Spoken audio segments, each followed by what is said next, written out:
Welcome to Toon Tactics TV. We are live today with Gokes from Liverpool and with my man Chinks Face from Arsenal. We're going to be talking all things Premier League, squad strengths, but we're also going to focus on our managers. And let's find out what the opposition rivals think of Newcastle United, what they think of Eddie Howe as well, and how they're sizing us up for the season. Let's see what they're saying. Speak to you guys soon.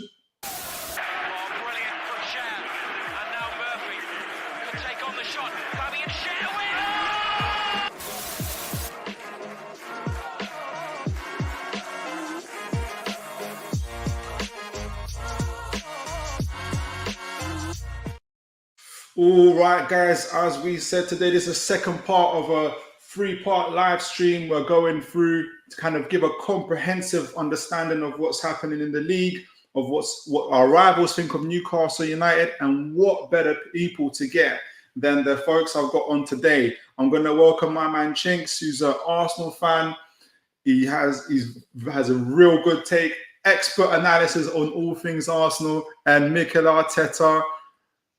Yo. Chinks, good to see you, sir. You're overselling me there, mate. I don't know if I can live up to all of that. That's an expert. No, I don't even know when we were founded. I don't know. Sorry, folks, he's joking. He knows that. Good to see you, sir. I hope you're well. I'm good, man. Thanks for having me again, man. Appreciate it, man. I look forward to it. Oh, man, it's good. It's good to have you on my second ever live stream. So, I'm honored, man. I'm honored. You are forever stamped in Toon Tactics TV history. I've got to see the couch on the other platform. I didn't get to see the couch, so yeah, I know. I'm just. I've made it to another platform. We're on the couch now. I moved from room to room. Next up, folks, I've got my man Gokes from Liverpool. He is again an incredible fan, real good kind of opinions and views on all things Liverpool. It is really a privilege to have him on. Gokes, how you doing, sir? How you doing? Good. I'm loving the build up. I like Chinks. I'm welcoming it. You know what I mean? I'm born to do it, so let's go. Yeah. He embraces it. He's like, come on, keep on going. Like, jeez, that was a bit short. Yeah. Well, guys, it's good to have you guys on. As I was saying to all the folks that who might be coming on for the first time on Toon Tactics TV. This is the second time we're doing the live. And I'm hoping to get all you guys real good views on your teams, as well as your views and opinions on all things Newcastle United. I think Jinx jumped off there for a minute, but we'll get him back on, I'm sure.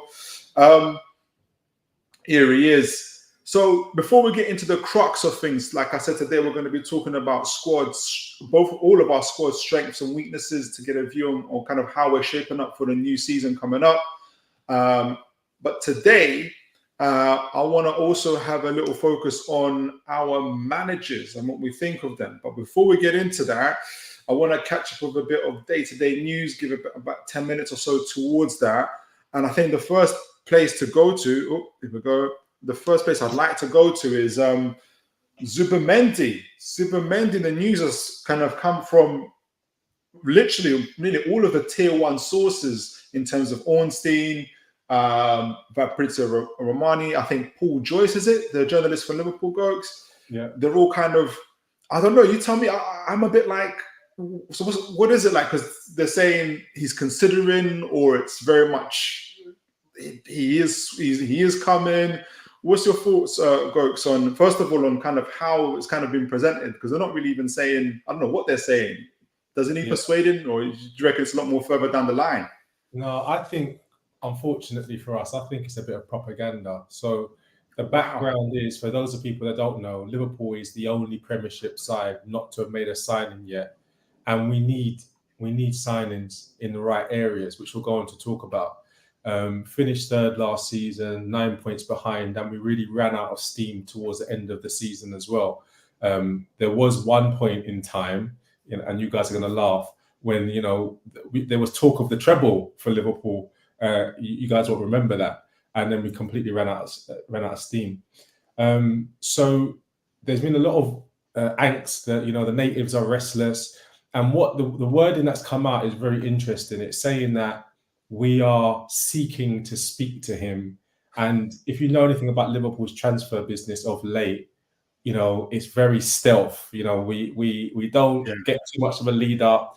Before you know it, this person's in, and that's the way we like it. So the fact that it's been announced, and then when you consider that he outright said a no to Arsenal, I think not too long ago, he said he doesn't want to move. There are other teams, and he's told them outright he does not want to move from Spain. The rumor mill is that potentially he's holding out for Barcelona next year, potentially. So in summary, I would say I'm taking it as a little bit of propaganda, keeping the fans at bay, telling them that, we are active, we are looking, but, we need some action, a little less conversation, a little more action. So before I go to Chinks to get his thoughts, because with every propaganda, you need a purpose as to the reason why you're giving the propaganda, or there's some benefit for the people that are giving that propaganda. Why do you think that is? Like, say it is exactly as you say, just propaganda to keep the fans. I mean, why? What would it benefit the owners? Because I think it's going to keep them. It's going to give them some runway, so that the fans don't get too restless whilst. Arne Slot, really assesses the team, and I have a fear that we won't sign anybody. That's my fear, and I think we're gonna be like moving paper around, pretending to be busy, but I don't think we're gonna sign anybody. But listen, I hope I'm wrong. Wow, Chinks, what's your thoughts on that? Do you think Liverpool are gonna sign anybody? And if not, why not? I think they will. I think it's kind of because he's got to assess his squad, hasn't he? Like, because everybody's jumping, I'm not signing anyone soon, but he's got stuff to get. How much time do you need with your squad to figure out what's going on realistically? To be able to assess what you need and what you don't need and stuff like that. Do you know what I mean? So it's just selling stories, just everybody wants a narrative, something to say. Everybody wants to be the next Mystic Meg to be able to predict what's going wrong and the reason why something is wrong at the club. The truth of it is we don't know. Like, and I'm fine with admitting that I don't know. A lot of people are not okay with that. Like, do you get what I mean? I'm not a Liverpool fan. My dad is, so I have a soft spot for Liverpool. So I don't know. He said, now what did I ask him? He said, John Barnes said it was because John Barnes was the first black footballer he played, the first guy in his image on the pitch, I suppose. So when he came from Jamaica, the time just aligned and everything worked out, basically. So yeah, and Liverpool's like historically they're very well run. That's one thing I can say. There was the odd Andy Carrolls and nonsense like that, but they're a club that's run well. So I just have faith in that it will pan itself out. Like, do you know what I mean? And I think they know what they're doing, to be honest. I mean, it has been. I know that in terms of news and everything else, Scopes. I don't know what you think. It has been a relatively slow market. I know that things are heating up a little bit. A lot of it's rumors and gossip. Like yesterday, 2 days ago, I was speaking to Vaitov. He's a Man City fan and content creator. So, for instance, I asked him the question: Have Man City reached transfer or recruitment nirvana because they haven't signed anybody and they're just recruiting from within? I don't know if Liverpool are quite there yet, but.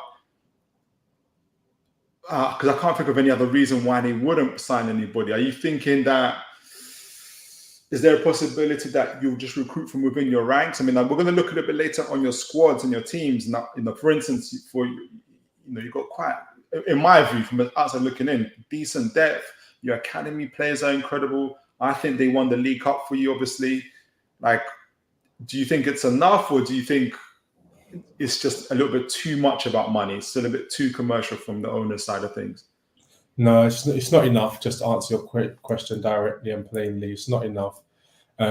We're up against one of the, well, in my opinion, the best team that's ever been in the Premiership, and it's insufficient. And one of the fears about Arne Slot, so there's a lot of optimism, and I share some optimism, but one of the fears that some people had, like my brother and my cousins, they said, is he a name that's going to attract the top players? Yes, there's Liverpool, but there's other top clubs. And with Klopp, he's a bit of a name that's going to get you a McAllister who's just won the World Cup. But, he's going to come to Liverpool to work on a project where he could have gone pretty much anywhere he wanted to after he won the World Cup. So is Slot that kind of name? And one of the fears is that maybe people are just like this, let's see where Liverpool are before I pledge my career. That's just a fear that we have. But one thing is for certain, I mean, we're the only team that haven't signed a player. So that's unusual. So look, that's where we are. We definitely have some holes to fill. Well, that's a good segue into the next part of the show where we're going to be looking into managers and into just to get kind of a little look into that. I don't know if can you guys see my screen? This is from transfers.com. This is on Arne Slot, his current record. I didn't realize that he's quite young. He's 45 years old. Mikel Arteta is 42. And so even in terms of his managerial career really starting in earnest is obviously he was the manager at Alkmaar for just about a year and a half. Feyenoord, he obviously did a bit more than that. He did just over three years there, and that's where the majority of the success came, especially last season where he won the Dutch. They were the Dutch champions, and they won the Dutch version of the FA Cup or whatnot. And that's been his real kind of success. When I was reading that, Gokes, I was thinking about wow, he's very young as a manager, not just in age, but in career. I can't remember. I'm pretty certain that Jurgen Klopp had a lot more on his CV before he came to Liverpool. What do you think was? I'm trying to get us into the mind of Edwards. What was in his mindset when he brought Mr. Slot into Liverpool? Yeah, I don't think his age is too much of an issue, to be honest. We're seeing Maresca, although he looks older, I think he's 42, 43. You have to factor on that. So he's even younger. We've seen a 31-year-old manager, 32, 33-year-old manager most recently.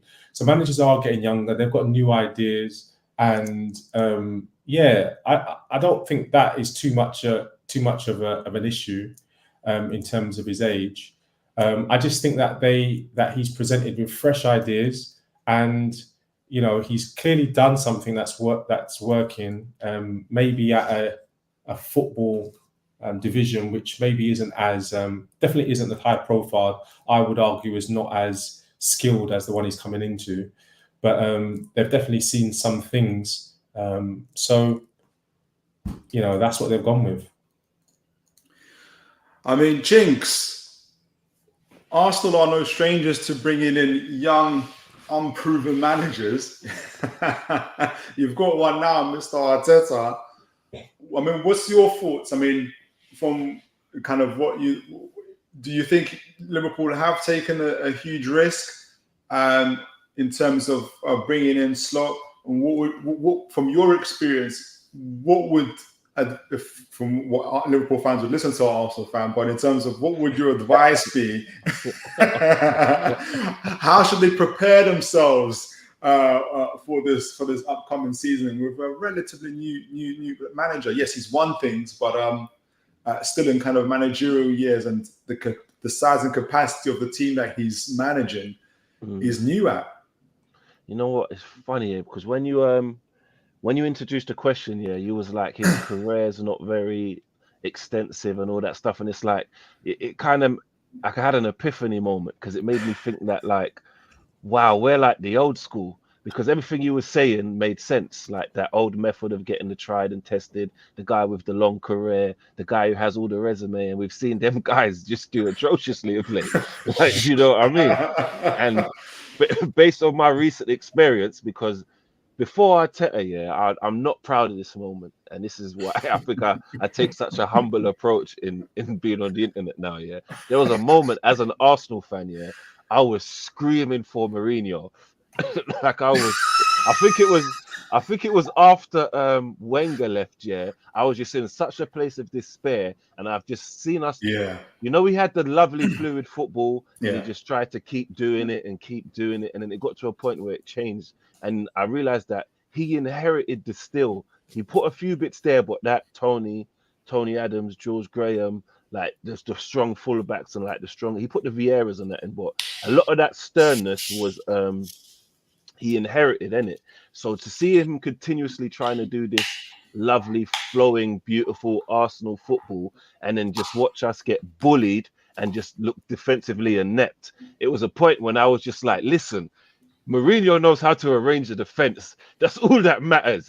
Get him in now. Like, get him in right now. You know what I mean? And that's blasphemy as an Arsenal fan to do that. Considering Wenger and him had a handbag for a match on the touchline and all stuff like that. That was, but I was at that point where I was saying that, and now I look back with hindsight, and I think, fuck me, I'm glad that didn't go anywhere. No one listened to me with that old mentality I have. So I think it's a mentality where, yeah, you're right. On paper, ticking all the right boxes of having a long, extensive career and doing all these things. Yeah, it sounds good, but really and truly, the guys that are, or maybe not the guys that are doing it now, but the guy that's gonna overtake Pep isn't one of these long career listed guys. It's gonna be a new, fresh approach that's gonna take over and kind of dominate for a while. I personally believe. So, I think his resume it's important to a degree because he's shown some competency there with all those skills, like more than Arteta did by a country mile. Like, do you know what I mean? But I don't think the resume is that important that more. And I'm not saying that it's a guaranteed success because it could go horribly wrong. But I just think the old rhetoric of I don't even know. You know, like look at these players nowadays. They don't. You know, they just say, "I just want them to work hard." Just work, just run your sort like these. That doesn't make it anymore. Like you need more than just that. Like, do you get what I mean? So over the last, I agree with Chinks, and over the last 10 years, it's obvious that data has completely changed the game. Like data and analytics has completely changed the game in so many different facets. And I don't think in many ways we're better off for it. But it's clear that there's more than the eye test nowadays, right? You've got these young guys coming out of university who are saying to the board, look, we run all these data, we run all these analytics, and the way that the patterns of play and how much travel and the XG and all of these factors. And the reason I say this is because I don't know if you guys know, but the two finalists for replacement of Klopp apparently was Slot and another guy called Amorim from Sporting Lisbon. Yes. And this guy is 39 years old. So he's even younger, right? Yeah. But it was all about, and again, I was like, to the layman fan, we were like, who? But then you have these analysts coming out and saying no, but when you compare, you know, where they win the ball back and the retention and the this and the that, and you overlay it onto the type of players we have, there's a whole analysis that's done where they convince the board that this is the right man. They're not looking at who's won previously and so on. They want someone who can work within specific financial criteria, which is something that's pertinent to you, Toon Tactics. And they want someone who's got innovative ideas, and they want to be led by data, like data-led decision making nowadays. So none of this stuff is by accident. You know what I mean? None of this thing is by let's just try and see what happens. They've got the information that I don't have, so I'm happy to get behind Slot. Before I look into Liverpool squad and move on to Arsenal after that, a question popped up while you were talking, Gokes, and I'll ask you both is, do you think we're moving into a new age of not just management, but managers? like into a new cycle, a new era now. And really, I think for me, Klopp and Guardiola, Ancelotti as well, are like the lasting remnants of that. Like obviously Guardiola and Klopp being the real kind of peak, and Guardiola even more so, but like they're the last. And if you can imagine, like say you go into the season after next, say Guardiola leaves, and if you look at the top six, you'll have Slot, you'll have maybe Eddie Howe, Mikel Arteta, Ten Hag, Maresca, Ange is 10 years older than the rest of them. Like it's a whole new era of managers, and maybe maybe you're right, Chinks. Maybe you're right, Gogs, that it's not, your CV isn't going to be 15, 20 years. It's going to be what you've done the last 5 years. How have you, how is your team playing that attacking football? What kind of system, because are you playing that can win us championships essentially? So there's something about slot ball that Mr. Edwards really likes. I've watched about, not extensively, but I've watched at least about 40-45 minutes worth of preseason games from Liverpool. It looks really cohesive. I'd agree. Yeah, I watched all of the preseason matches, especially the one we beat Arsenal, but just leaving it out there. But I can't make any conclusions about so-called slot ball yet, because we haven't had players back and all of that stuff. I can't make any conclusions about that. But I definitely think that we are moving into a different era. And just on that point, and it's kind of like an adjacent point, I think that not only in terms of managers but players as well, we're moving more and more and more towards athletes, like people that can run for 90 minutes and play within a structured system. Like, I think there's, this is one of my bugbears, flair is going out of the game completely. And I feel like in the next 10 years, I fear we're just going to have 22 of the most athletic people on the pitch who understand football, the geometry of football, right?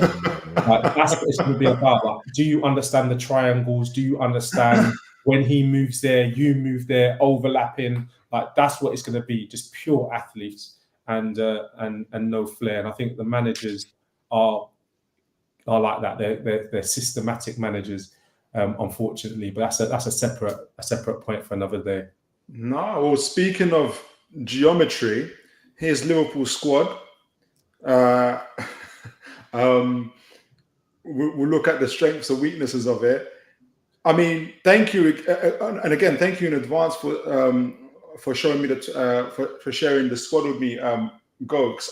When I was looking through it, I'm trying to get myself back on picture side here. Now, obviously, the concern is kind of, you said at the beginning, is that you may not buy any players at all.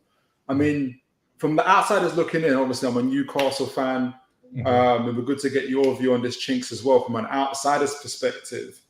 I know if I listen to what people say on Twitter and social media constantly, they make fun of Núñez, yet he's, for me, in his first or second year of Premier League football, to me he's still quite decent. He's still got a good 5 or 6 man forward line, in my view.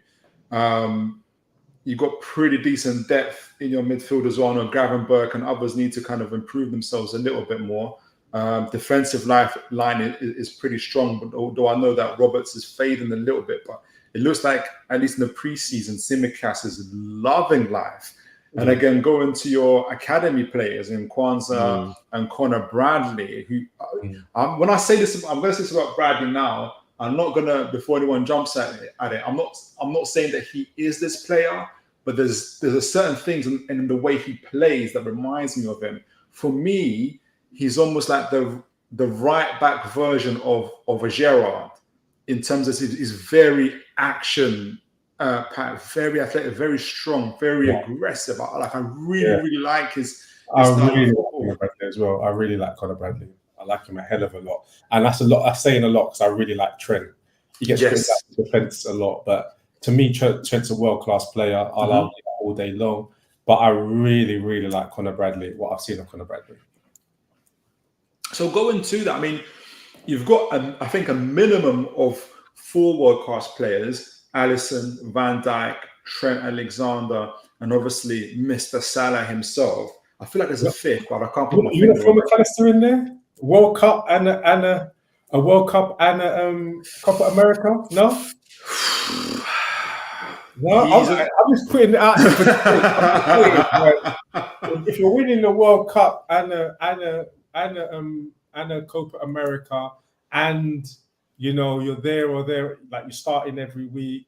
I don't know, but anyway, perhaps I am giving him a disservice, and maybe that's what we can. Yeah, maybe I am. If people are prepared to put Jude Bellingham and others, and he hasn't won a quarter of what Mr. McAllister has, perhaps I should. But I will have to create what the criteria is up, because I'm sure others might say Saka and others are world class, and so we have to focus on that a little bit. But at least we've got 4 that are how do I say, undisputed. Everybody pretty much agrees that they're world class. I mean, I'm not saying FSG, the owners, don't need to buy anyone, but where do you see your weaknesses, Gokes? And so very succinctly, I like Endo a lot, but Endo was a stopgap.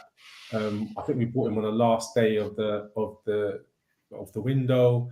Very famously, we went for Lavia, we went for Caicedo. That didn't work out. We all know this. We got this. Even his profile is not Liverpool. He's 31 years of age, so on and so forth, right? So it was a position that we were desperate for, and we got a stopgap. And I think Endo's done quite well, but we need a defensive midfielder badly. So that's the first place to replace. And I would have loved Paulinho, by the way. I know that's I would have loved Paulinho. That would have been so. That would have just elevated us a lot. Andrew Robertson has had a superb career. I would argue he's been world class at a point. I'd say he's probably over the peak. And although Tsimikas has done well in pre-season, you're quite right, the drop-off is quite substantial. So, and then last but not least, Konate. For me, I don't rate Konate at all. I think he's rash. Really? Okay. I don't rate Konate at all. I think he's rash. I think he's got aggression, but it's too much. He's kind of like Romero.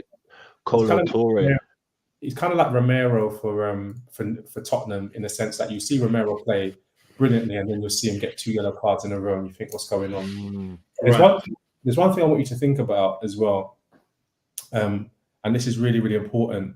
Since the rule around 5 substitutions per game, the game has changed, right? It's no longer about 11 players.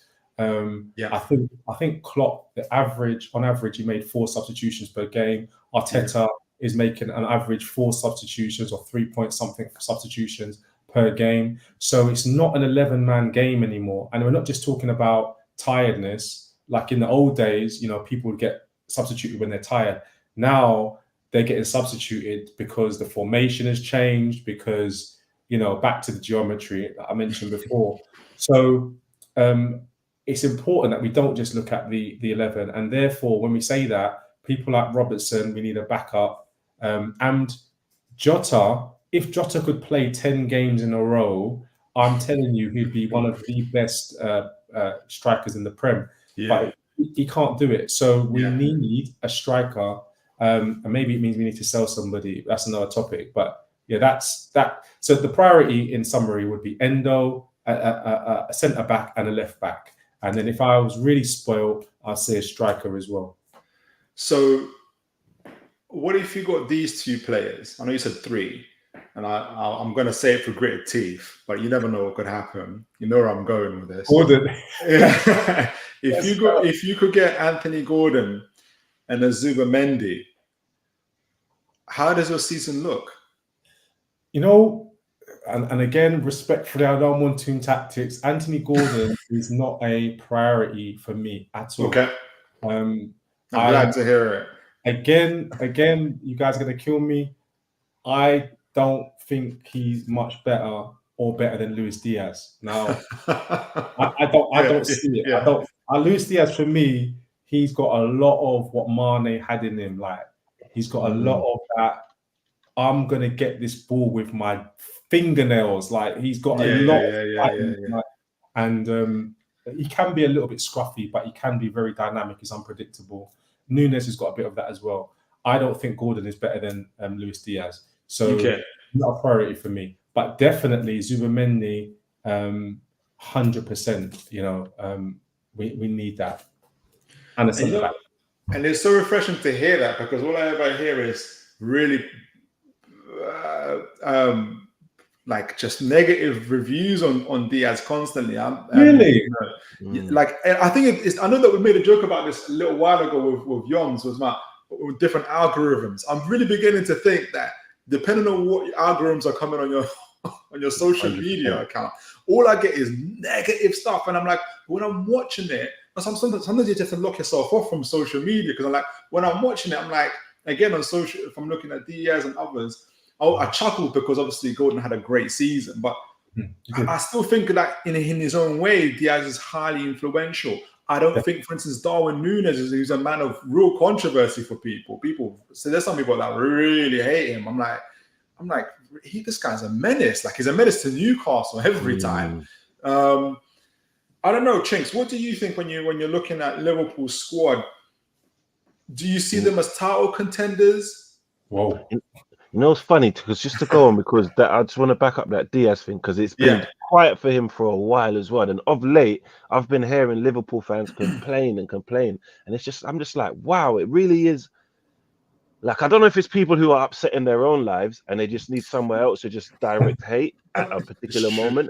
So it's like, all right, so now the statistics kind of back up, like, you're disrespecting Nunes and all of that, and he's probably done better than whoever you're praising in your team. Yes. So it's kind of, that rhetoric's a bit tired now, so we can't really use that one anymore. So who's been quiet for a while? Oh, Diaz.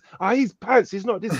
It's just the next place to point your gun, and because until it's been like literally in the last maybe 3 weeks, I've just been hearing this slander about his name. I'm just like, bro, this is new. What's going on here? This microwave generation that just chew people up and spit them out. But back to the Liverpool squad. I don't watch Liverpool week in, week out, so I ain't the best judgment of a squad. But I just from looking at it, I think maybe the midfield looks a bit timid. Okay. And that's from maybe a start. That goes back to go on. Sorry, go on. That's like a starting lineup perspective, because they have a good 11. Like, do you know what I mean? Paulinho changes that a lot, isn't it? A Paulinho type really changes the face of that midfield.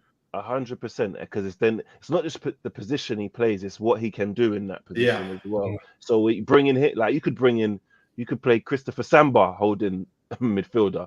You're going to do a lot of good defensive stuff, but you're losing something in the team. That with Paulinho. So you need to add an element of fear into your midfield. Yeah.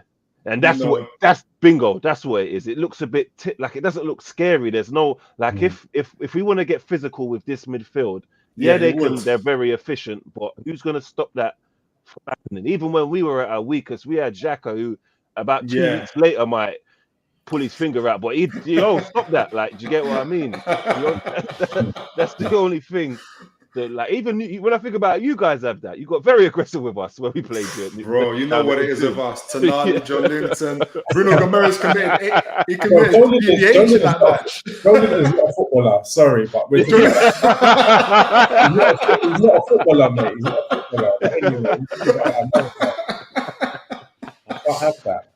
Yeah. Gomes, I don't know if you saw him do the elbow to Jorginho's head. When I saw it, I thought, he's getting sent off. I can't believe he's getting sent off. We were so lucky. But play the game, man. The dark arts. I've seen Ben White holding goalkeeper's hands. So who would I be here to come here and complain?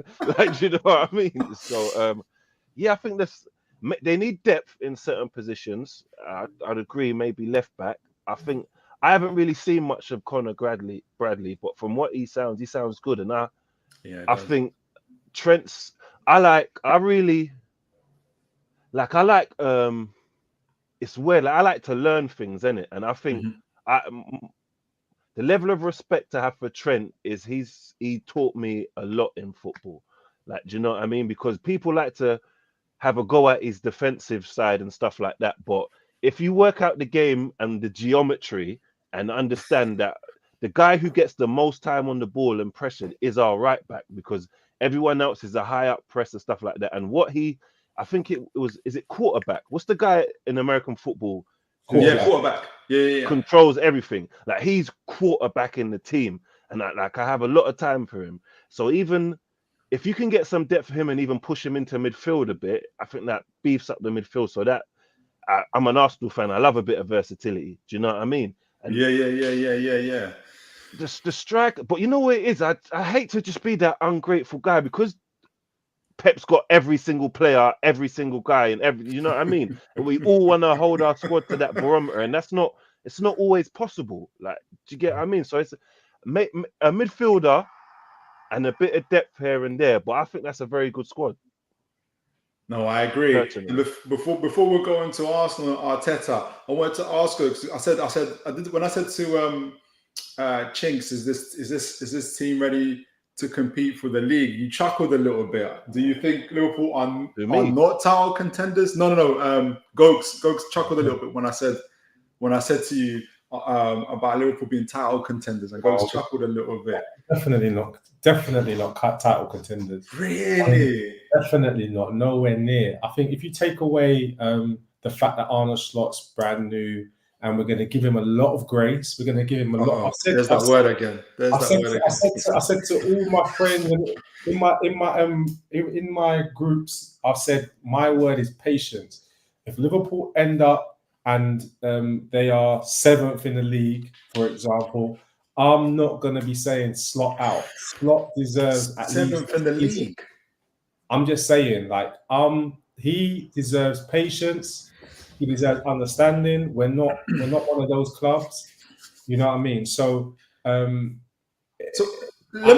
pause this to you. I'm not gonna go on for too long. I'm supposed to about Arsenal, and I'm not trying to conflate the two, because I feel like when people say this, if Liverpool don't compete, I feel like the responses we're going to give Arne's patience. So when I say in terms of Liverpool being competing, I'm not. If Liverpool do finish 7th or whatever, I'm not saying Arne Slot should get sacked.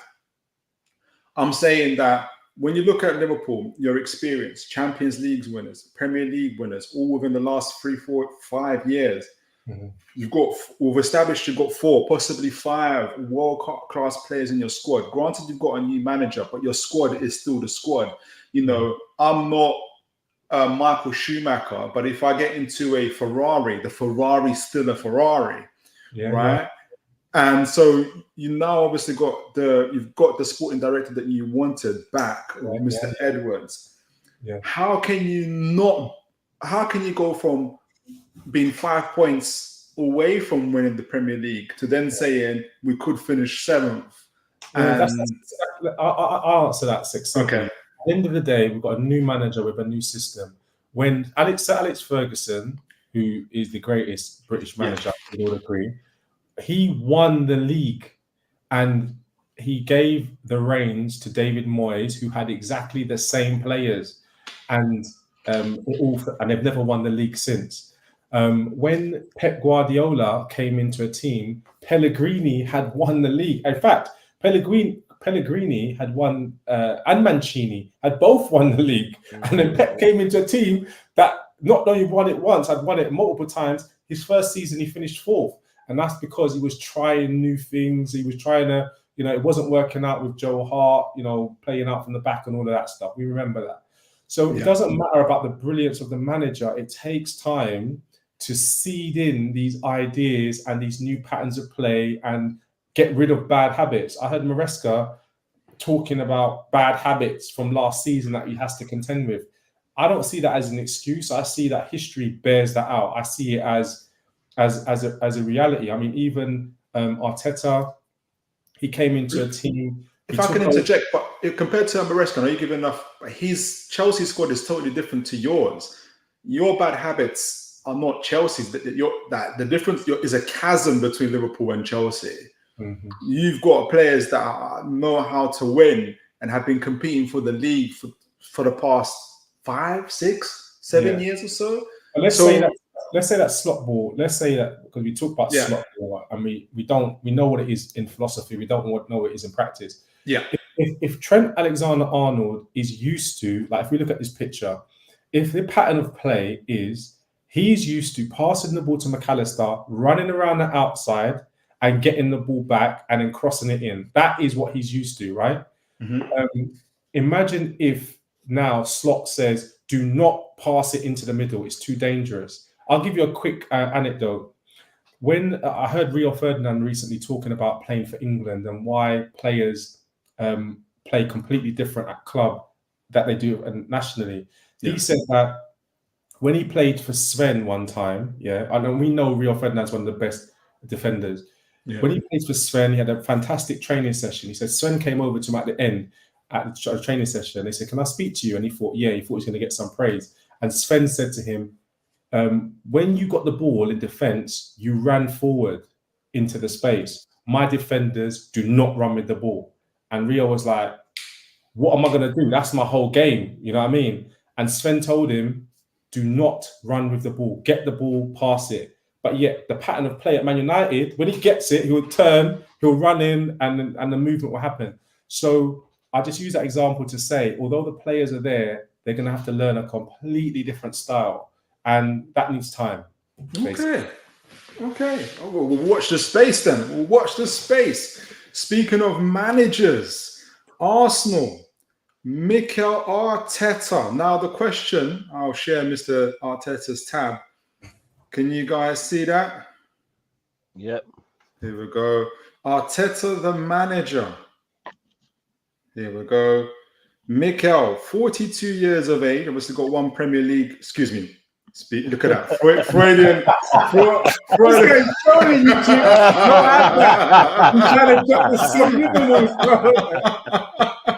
That was a Freudian slip right there. Can't be angry. It's the truth. Mr. Arteta, I can't even get him on here. Obviously 42 years old, has got one FA Cup to his name. Excuse me. And he's in his, fourth season at Arsenal? Fifth. Fucking hell, is it? Yes, it's fifth season. 2 8s, a 5, 2 seconds. Yeah, you're right. Half. Yeah. 1.7 billion spent. Yeah. He's in his fifth season. Obviously, we all know that he came over from Arsenal is his first job. Arsenal is his first job, obviously coming over from as assistant coach to Guardiola at Man City. He finished, was it 8th, 5th, second and second. The real kind of, and it's so interesting after all these years of being absolutely bantered for being hired in the first place. You've got no experience. Who do you think you are? Selling Aubameyang, selling Lacazette, all the stuff that he'd gone through. Now everybody, not everybody, but it feels like if you're looking at Chelsea and others, everybody wants to follow the Arteta mode and choose those managers. And so, I mean, Chinks, do you feel like the guy that says, look at me now? You all laughed at me before, you're not laughing now. What's your story of Arteta? How do you feel about him as Arsenal's manager? You know, like that whole look at me now and blah blah blah stuff. Yeah, that's so what's the word? Childish. Is it childish? It's just like it's pretending. Because if I would have said to you right now when I heard that Arteta was going to be employed, I was 100% with it and knew that was the right decision, I'd be a liar. Like, and I don't want to do that. I don't want to be a liar. But with me with Arteta, yeah, I think because I'm very like placid and balanced in it, and like I'm Yeah. an extremely grateful person in it. So like, I think I need the likes of you guys to kind of balance me out and bring me back to reality a bit in it, because all I remember is I I I was at such a point with Arsenal where there was a moment before. Like you would say I started supporting Arsenal fan TV because I'd watched that more than the games, because the games were just depressing and it was just painful. I remember one day my mate was coming to my house, we were going to watch the game, and then he wasn't even at my house yet, and it was a Chelsea game and it kicked off and it was like 18 minutes in and we were 3-0 down. And he called me and was like, "Yo, what do you want from the shop?" I was like, "Go home, man. I don't want nothing, man. This is over, bro. There's nothing. It's gonna be depressing around there. Just go home." Like I remember stuff like that vividly. Like, do you know what I mean? And where he's brought us from, I'm just so grateful for that, because I actually can enjoy watching my team again. There's a nice atmosphere, a nice environment. Of course, there's a few little idiots that are more worried about their narrative getting across and being loud and stuff like that. But I'm so appreciative, and what he's done, and I have so much faith in him that stuff like the 1.7 billion, even stuff like the 5 years, like, do you know what I mean? That's like, hold on, am I in La La Land a bit? Like, do you know what I mean? So I'm his biggest supporter, but Right. I just want to figure out, am I an idiot? Do you get what I mean? Because I don't see, I have 100% belief in this guy. If we continue with him, he's gonna win stuff. This might even sound like an outlandish statement. I've never really had, after the Barcelona game when I think Lehmann got sent off. After that, I've never ever had faith in us winning the Champions League. Since then, I could never genuinely tell you any manager, any squad since that period where I thought we're gonna win it.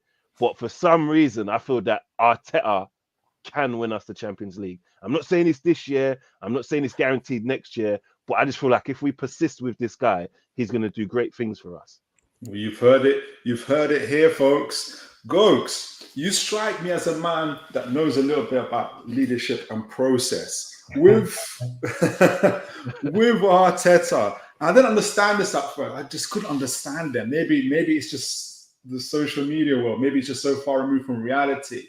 People poked fun at Arsenal talking about processes and phases. For me, that's just like a standard part of life. You know, if you're lucky enough for your lady to get pregnant, it can't be after 1 month you're saying you got to give birth. You got to wait the whole 9 months. Do you know what I mean? It's no different to anything else in life. And Arteta, what makes Arteta's story to me becoming a lot more, especially if you win something, a lot more, there's a lot more sellable. It's a lot more, people will buy into it a lot more, is if obviously if you win something, but also that they've seen the process of him coming in with no resume and, you know, clearing up the house, exactly what Jinx is saying, really kind of rejuvenating, changing Arsenal. How do you view Arteta, Gokes, in terms of, I guess, his leadership qualities and what he's done and what he's doing for Arsenal? Yeah. I have to go back a step. Sorry, man. Okay. Yeah, of course. It's something you said, Toon, and I didn't want to interrupt Chinks, but I didn't like the narrative that you were kind of positioning. You said something along the lines of, you know, everyone's going the route of getting young managers now. Arteta wasn't the first young manager. You know, Eddie Howe, your manager. Yes. How old was he at Bournemouth? Yes. Rodgers at Swansea was in his early 30s. Then he went from Swansea to Liverpool. Those are just two off the top of my head. But so, you know, he's not the first manager. There's been managers in their 30s that have taken over big clubs and done it. I don't know how old Oli Solskjaer was, but he must be around those ages. Early 40s. Early 40s. Okay. So what was the question? What do I think of Arteta? Arteta was incredibly lucky. He was incredibly lucky because of the aura of Pep Guardiola and the dominance of Man City. And it seemed at the time to be a bit of a banter because Pep Guardiola was so dominant. I mean, I think that season he'd got 101 points. Like, I should know as a Liverpool fan. And it's just breaking records, things that people had never seen before. And to outside fans, it was kind of like, you think some of that gold is going to rub off on you. So you're appointing somebody with no resume. And it was a joke, to be honest, that someone who has no experience has got such a big club. That just was unheard of. And that was all because, in my view, all because of Pep Guardiola. I mean, what else could it be based on? Because there's nothing else to leverage. I mean, we're looking at, you showed me, Slot's previous CV and so on. He had no CV in terms of Arteta. So, but although he has been fortunate, like many of us who've been fortunate, he grabbed that opportunity and he utilized it, because he's the only one. You had people like, although it's not exactly the same, Lampard went to Chelsea, huge club. I think after one season at Derby, he had more experience than Forgot about that. more experience than Arteta, I granted. But he also got a similar opportunity and got laughed out the building, and it all flopped. So I think Arteta, although he did get incredibly lucky, he used that opportunity, and that's all he can do. I think he has been through it. You mentioned with Aubameyang and so on and so forth. Definitely, he's been through it. I suppose it's a question for Chinks, because you said something, and I also wanted to interrupt. You said it's been a long time since you felt that you have a manager that can win you the Champions League, right? And I'm sitting here, I'm thinking, how you had Unai Emery. This guy won not the Champions League, but listen to this: he won the Europa League 3 times in a row. Like 3 times in a row, something that most managers couldn't get over the line once. You're telling me with the right backing and the right resource, this man couldn't win you the Champions League? I don't understand that. I felt that you were onto something with Unai Emery at the time. I felt that you guys were cooking. Obviously, you were going backwards and forwards and backwards and forwards. But like I say about Slot, he just needed time, and it didn't work out, and it was what it was. And then Arteta grabbed that opportunity. So, in a nutshell, I think he was very lucky, but he grabbed his opportunity. He had a definite issue of not being able to get over the line, which I found hilarious, and it probably earned Arsenal TV lots of money, him not being able to get over the line and everyone complaining. All of my Arsenal friends, every single one of them was Arteta out when he didn't make the top 4. Every single one of them. And now they've all turned around and Arteta's the greatest thing ever. But there's definitely been progress. Last season was a fantastic season for you guys. Definitely made progress. Should have won something. You didn't. I'm not sure you'll get that opportunity again. And that's my summary, basically. I feel like you held on to that for a while. Jinx, before we look at Arsenal's squad, I don't know if you want anything to say to that. I mean, what's your thoughts on Unai Emery? And I think what he says is kind of it's bang on, because you see how he said with Emery, he said with the backing, and I didn't see Emery, because I think maybe it's too much of like deja vu of what's his name, Wenger and Arteta. Like Wenger said in his autobiography, one thing that like helped him big at Arsenal is that he won early. So I think he won, if not similar, identical to what Arteta won, of like a FA Cup and a league. I can't remember exactly what it was, but he said that gave the owners a belief to want to invest more into this particular guy. And I don't think, whatever that initial thing is, because there's been a lot of Tottenham managers haven't done it. There's something that they haven't done to convince, because when they say the guys don't spend money, they're thinking, hold on, no, if we go to the books, they've spent money, like, do you know what I mean? But to really give you that 100% backing, I'm not just going to give it to you just because you're in the job. There's something you need to do to show me, to trust you, to give you my money. Because at the end, I ain't spent billions and millions before, so I can't dictate what someone needs for justification in terms of someone else justifying spending their money. Like, Mhm. do you get what I mean? So I Yeah. think whatever happened between Emery and the higher ups didn't convince them to give this guy the 100% back, and he may need to be 100% successful. So that may not be what happened may not be his fault, but the fact because you got to manage up and down. So whatever he didn't do True. to convince those guys to give him the backing, I kind of agree. So there was a ceiling with what he had available, but why Arteta's forward came in and there's something he's done that has convinced these guys. I don't know what it is, but Well, it might be telling, for instance, in the Villa game. We'll move on to your squad now, but for instance, obviously Unai is managing Villa now, and he's also convinced the Aston Villa board to hire all his guys. When I say all his guys, sporting directors, scouting team, and everything.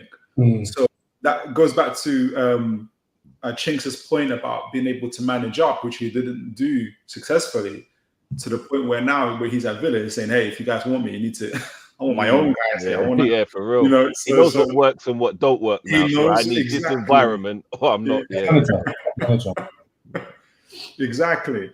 So Arsenal squad. I mean, I've got some interesting squad details from transfer.com. And this is before the Calafiori one, but your goalkeeping department is obviously currently valued at 70 million euros. Your defensive department is at 370 million. Your midfield's at 400 million. And your attack is currently valued at 357 million. So putting all of that together, your squad is valued at 1.2 billion euros, Chinks, and probably goes to the point of what it's not too bad for 1.7 spent, isn't it?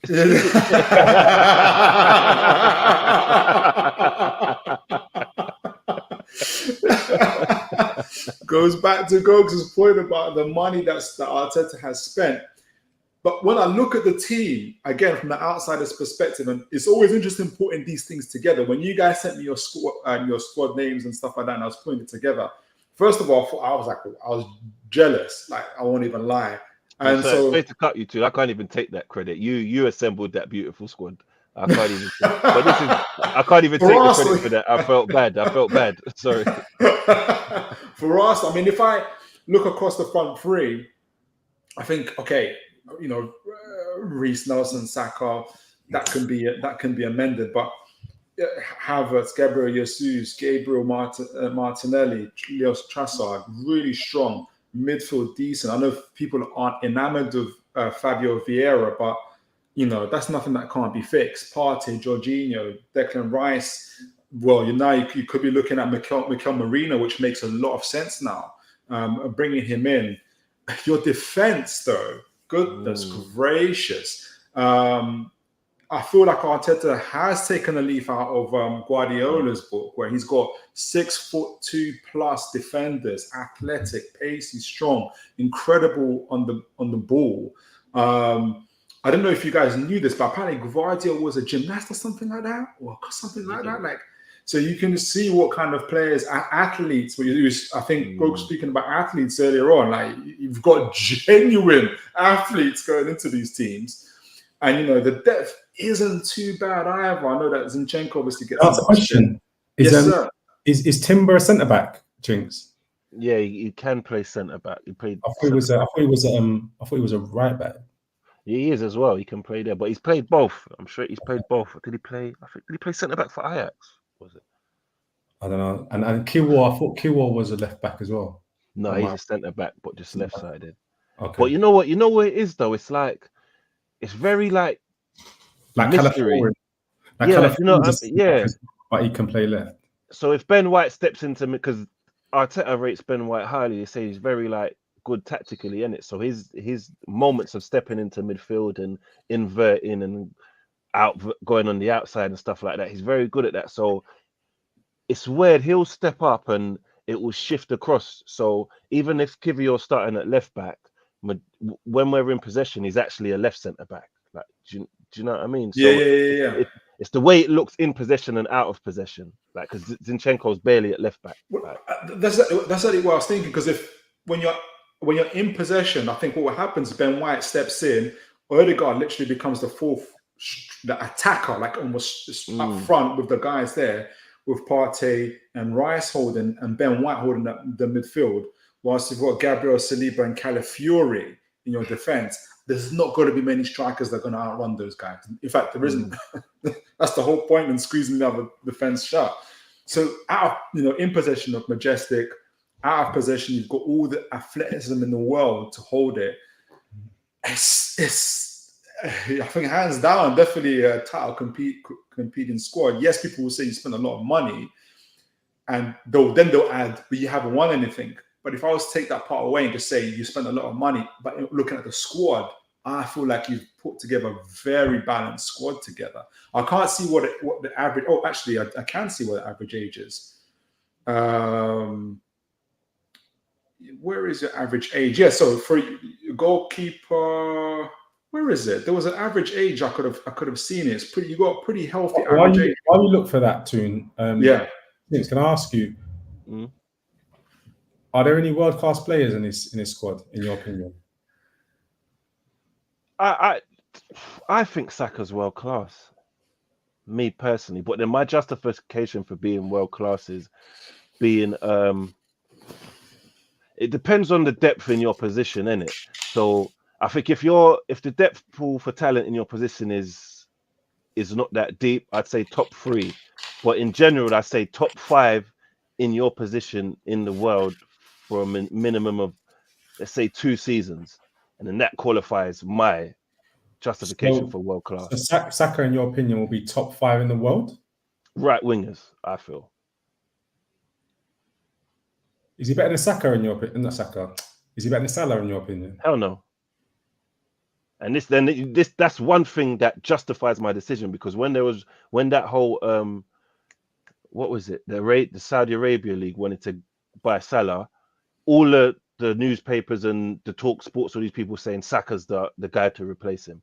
And that made me think, oh, so this guy who you shit on all the time and say is not that great, the moment the greatest right winger leaves, the best, who do you want to fill his, like, do you get what I mean? So that's what kind of reaffirmed that for me. So looking at your ages, and it make a good point though, Gogs, on world class. I think that's the next stage in their evolution, in Arsenal's evolution, because when Liverpool got Van Dijk, Mane, Alisson in that season, they weren't recognized as world class, but they became world class, certainly. And I think maybe that's the next stage in the evolution of Arsenal. But looking at your age range, attack 23 years, midfield 24 years, defense 24 years, goalkeeper 25 years. So really, in terms of age-wise, either at the cusp or heading into the peak of performance of a team, really. Like I feel like everything is beginning to really line up for Arsenal into the season going. Like anything you're buying now in terms of players, I'm not even so sure you need a striker, to be honest. Whether you get Nico Moreno, maybe one more defender, I don't know.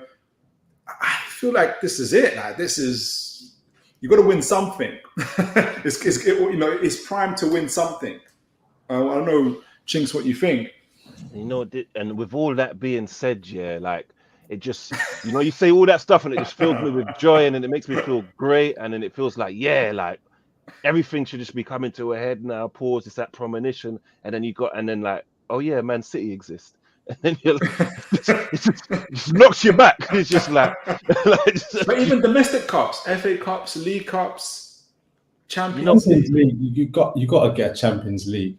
Like for a team like Arsenal to never have won the Champions League, like that, and I'm talking as a Liverpool fan, we won the Prem, but technically we hadn't won the Prem before because it changed, and that's what I heard that my whole life. So it was just like, even when we won the Champions League a couple times, I was like, but I want the Prem. That's what I want. You know what I mean? So you guys got to win the Champions League. Yeah, you got to win the Champions League. The scary thing would be, Gokes and Chinks, is that it could become where, say Guardiola retired. So say if Arsenal win the Premier League, Guardiola retires, we could have a new superpower in the Premier League in Arsenal. That'll be the fear.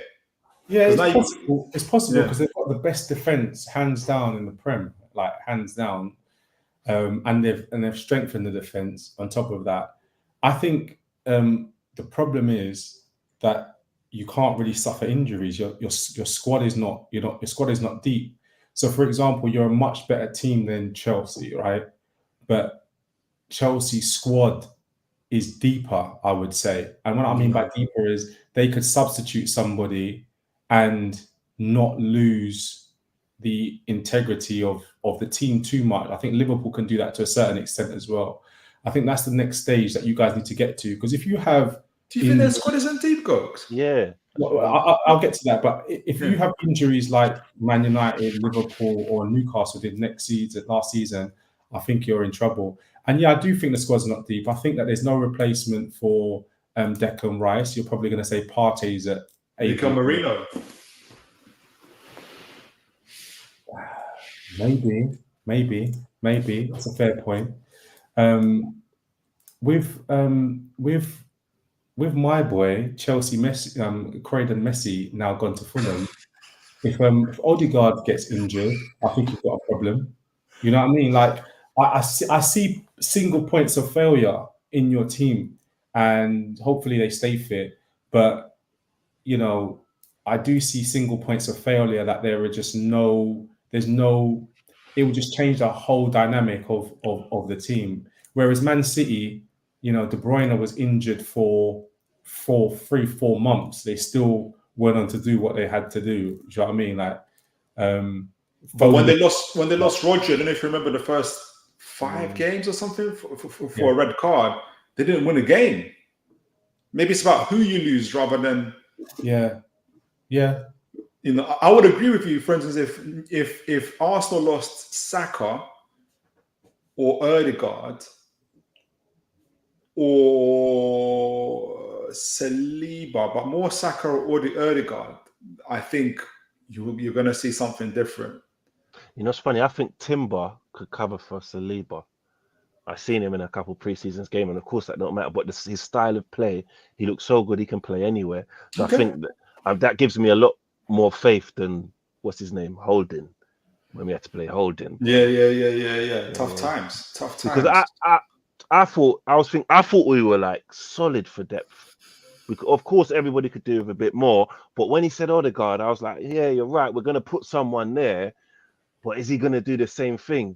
So, and I think it's about duration, because we've lost players here and there, and it's shown that, like, even in Nketiah, there was moments when he was like, hold on, this might work, and then typically the games keep coming for him. That's why Nico Marino makes so much sense for you, because I know that he's known as a kind of a box-to-box midfielder, but he takes risks with the ball in terms of passing it as well, like in putting it to risky areas. I think he'll be a shrewd signing for you. Yeah, true. I don't really know. I see a couple highlights here and there. Like, until they wear the shirt, I'm not really. He used to play for Newcastle. That's why I know. Okay. No one cares. I'm like, all right. You know, yeah, it would be nice. It would be nice. Like, do you know what I mean? But I don't know. I just feel like we're good, man. I just feel like the most important parts of our team. No, but then Odegaard is very important. Yeah, man. I think what's his name could have deputized for Odegaard for a couple of games, but he's at Fulham. Smith Rowe. I think Smith Rowe could have deputized for Odegaard. To be honest, I think he's quite a slick player. No, 100%. But then it's just like Odegaard plays so much, and then for some reason, Arteta didn't have faith in him. You know, they say it's about his body and he's growing and his growing pains and all of that. And then if you watch the All or Nothing, there was questions about his lifestyle, and remember his mum went away, he was eating too much Nando's and all that nonsense or whatever it was. Like, you know what I mean? So it's like a Harry Kane problem as well, because like where we're at now, it's like who's really, really that good is gonna join to sit behind Harry Kane in the pecking order. And that's what I feel where it's at with Odegaard and Saka, because I feel like we've needed cover for Saka for that's what you're years. Yeah, but I remember it cost you I would argue it cost you not last season, which the season before, season before, he was overplayed. And then towards the end, you could see that he had burnt out completely. But Arteta did not want to, or maybe couldn't afford to, substitute him. Do you know what I mean? Whereas you've seen with Liverpool, as an example, Klopp substituting Salah more and more, even though he didn't like it. And then, you could push out a Jota on the right, put Nunes through the middle, bring on, and I'm not saying they're the same caliber, but you know what I mean? It's still a potent strike force. Whereas Saka, you didn't want to take any chances taking him off, and he completely burnt out the year before last. And I agree with that, because I get a bit blinded by the likes of Arteta. And now with hindsight, I look back and I was just like, I had just blind faith in him. No, this guy knows what he's doing. But then it's like, with Liverpool, I say sometimes you just blast the team out, win the game early, and then you're just in cruise control and you can swap out who you want to swap. So that's what my justification was for Arteta. But now I was like, there's some games I'm like, hold on, bro, we've won this game. Why is this guy still on the pitch? Like, and it's just like his faith in the other players was so low to a point where I was just like, well, what's going on here? Like, because when we've had Wilshere, like, do you know what I mean? Like, just what are you not understanding here? So I think that's something with time he may have got better with, or I hope he's got better with learning, when having more faith in other players in the team. Hence why I think it may be a bad thing he's got rid of Smith Rowe, but it's like the Emery thing again. The board didn't have faith in you. Arteta doesn't have 100% faith in this guy. So if you're not going to use him, let's get somebody who you can trust, and then you will use. And that's where managerial experience does play a part. 100%. Maybe that's where it goes. And speaking of managerial experience, the most experienced manager out of our clubs at the moment. We'll go on in that segue. We move on to Newcastle United and Eddie Howe. We'll go through our squad before wrapping up the show. So, Eddie Howe for Newcastle, I guess I'll kick it off. In terms of, obviously for us, he's been a manager since 2011 when he took over Bournemouth. I think he was like 2008. How old is he now? He's 45, I think. 46. 46 years old. 2011 he took over. So what's that? 30. He was 35. See? He was 35 years old. He's 35 years old. He took over League Two at the time. Bournemouth, who were on the verge of relegation and I think, liquidation almost. And he saved them that year and then got them promoted twice or three times from League Two Championship and now obviously into the Premier League, where he was in the league for 5 years before they got relegated again in the Premier League. But obviously they bounced back up again. He took a year out before coming back into management for Newcastle United. As you guys can see that. I don't want to skip over this part. This is really important. Yeah. I went to see Bournemouth play when they were in the Premiership. I was lucky enough to see that. My point is, I don't know if people realise their stadium holds about 14,000 people. Think about that, right? So it's a tiny stadium, open, but 14,000 people, and he was able to keep. So their wage bill by proxy was like peanuts, like pennies. He was able to keep that team in the Premiership for 5 years straight. And although he didn't win anything, to me that is like a monumental achievement, and he doesn't get the recognition for that. So I just wanted to say that. No, I totally agree with you, Gogs, and especially when I talk, get invited to some of these shows, and like, I'm not. When I say that, I'm not belittling Arteta or any other managers and stuff like that. I'm like, and I say Eddie Howe, people will start laughing. I'm like, hold on, like, what's the laugh at? Like, he has got not only a longer resume, but he's got a lot more kind of achievements within it. Like you said, it's a winning promotion from League Two. It is winning. It's not winning Champions League, but it's winning promotion with League Two. From League Two to League One to Championship to Premier League. That's winning some. And finishing top in those leagues in order to get there. Yes, it's not the Premier League. Yes, it's not Champions League, but it's winning with those teams. I'd like to see some of your managers doing that. So and like you said, 14,000. Actually, people forget, and they seem to laugh at when he got relegated with Bournemouth. The players that he had were still the players he had in League Two. And people have to remember, he wasn't playing back against the wall football. He was Not playing front foot, passing football. Yes. You know, that's exactly it. I remember the 4-3 win when we were 3-1 up and it came back and won. Yeah. And this is why I have a bugbear with these statisticians. Like every time you have a discussion with somebody, they're like, yeah, but look at his stats. And they go to Wikipedia, what's this person won or what's that person? Look at their goals to game ratio. And it's like, it's a bit more nuanced than that. You have to actually watch the game. Like this team has no right escaping relegation. Every single team that's gone down has been twice their size. And do you not understand this guy's finishing mid-table with like a match day revenue of like 20p? Like it's crazy. Yeah. I think I think that separates the men from the boys, because then it's just like who just looks at it from a base level and who understands all the nuances and the depths to it. And like, do you get what I mean? Because it's just like if you're going to say something like that, you just, there's no point in me having this conversation because you don't care that much. You don't care as much as I care about. Yeah, so. exactly.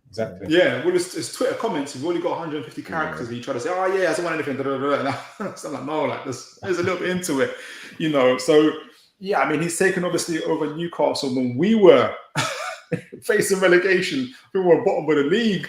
Hadn't won a game in the first 10. Obviously, turned us around, and we finished 11th that year. Then we finished next year. We finished in Champions League spot, and obviously next year after that we finished 7th. And now obviously we're here, like richest owners in the world and all of that stuff. So with Eddie Howe, I want to get your thoughts. So for me, Eddie Howe, and again going back to kind of his experiences, and again, this is not me kind of. I always like to compare it to Arteta in a different way.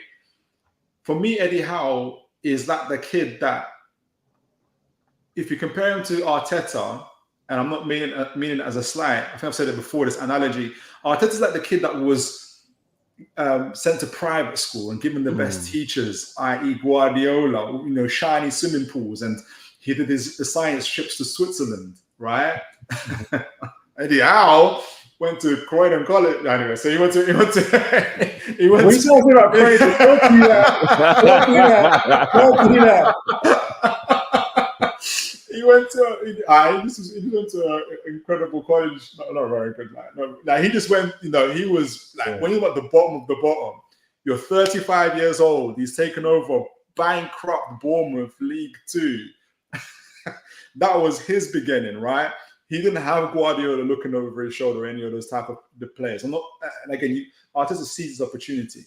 I'm just saying he was raised different and he's got different experiences. Now, we talk about Unai Emery, you know, not being able to manage up.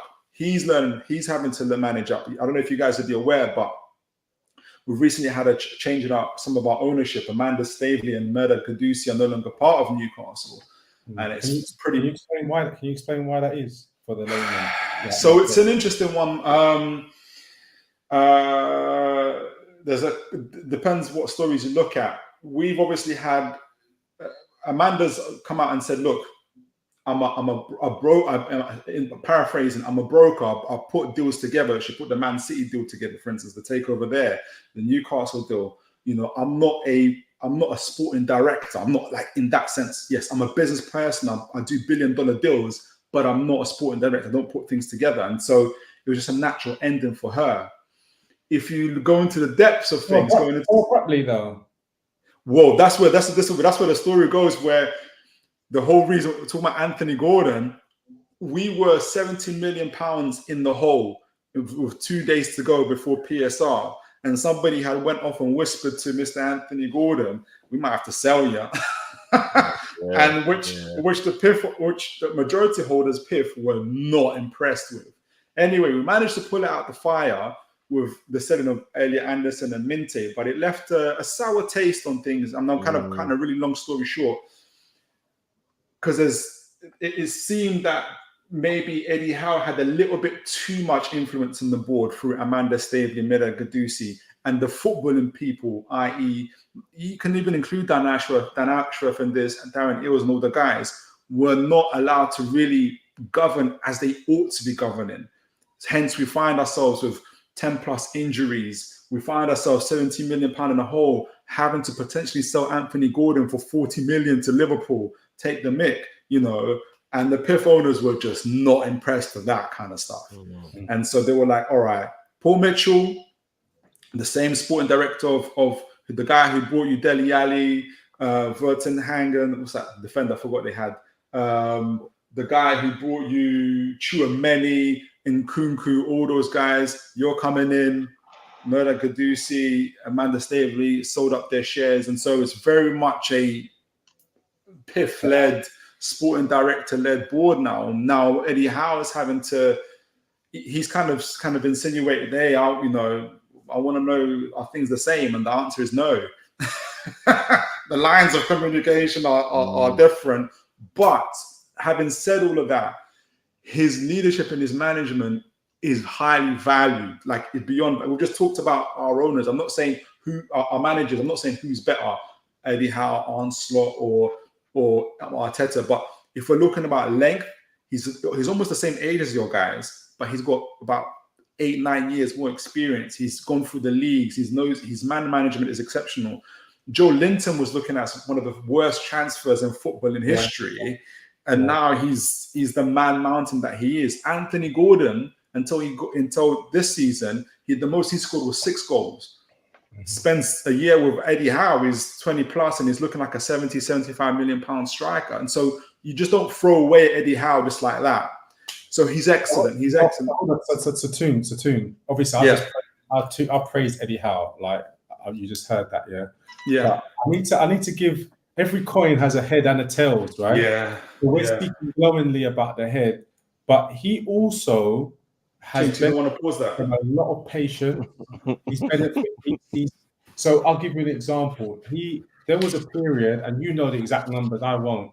There was about a period of about 10 games. You guys never won. You were losing consecutively this season. I can't remember how long. Yeah. And and what I didn't hear was that this guy's job's on the line. Whereas I think in most teams, and I include, Klopp even, you go 8-9 games not winning, even though you had injuries. I think people will have big issues with that. Yeah. Other thing I'd say is you had one of the most interesting prospects in Sam Maximan, a guy who I would love to have at Liverpool, and just couldn't make that work. And this guy is absolutely electric. To me, he had the quality to go on to be potentially world class, just in terms of what he can do. And there was a breakdown there. It wasn't just about his injury. I remember he was fit and he was on the bench. And so often I used to say, why is Sam Maximan on the bench? Like, what's happening here? Like, this is the guy. So there has been a bit of stumbles and there has been a lot of understanding with him as well. No, I totally agree. There's definitely growing pains. But when Maxi was, remember, he was only sold for 20 million to Saudi Arabia. Nobody else, none of the top 6 teams. Exactly. Nobody else from the top 6 came in for him. So if Eddie Howe showed any level of incompetency of handling Mr. Maxi, it seems to me the other top 6 clubs probably saw what Eddie Howe saw and decided not to take that same risk on him. In terms of the pressure, I think obviously against social media stuff, I think maybe as fans, Newcastle fans, you have to understand where we're coming from. You mentioned Klopp and Liverpool.